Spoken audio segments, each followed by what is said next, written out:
መንግስት የህዝቡን ሰላም ማስከበር ቀዳሚ ተግባሩ ነው ብላችኋል። እውነት ነው፣ ቀዳሚ ተግባሩ ነው።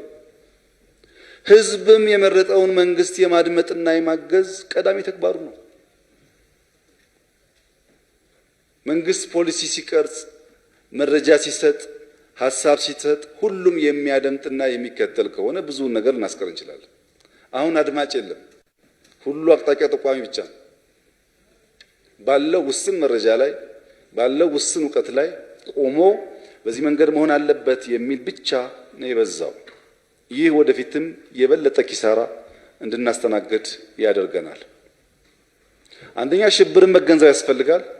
ሁለተኛ ከፋም ለማም መንግስት ከናንተ በተሻለ ከዜጎች በተሻለ የሽብርን እንቅስቃሴ መረጃ እንደሚያገኝም ማሰብ ጠቃሚ ነው። በቅርቡ የመከላከያና ደህንነት ተቋማት እንዳያችሁት የመከላከያና ደህንነት ተቋማት ባለፉት 15-20 ዓመት ከነበሩበት በእጅጉ የተሻለ ቁመና ይዘዋል። ከትናንትና እጅግ የተሻለ ቦታ ነው ያሉት። አይታችኋል። ህዝቡ አላየም፣ እናንተ አይታችኋል።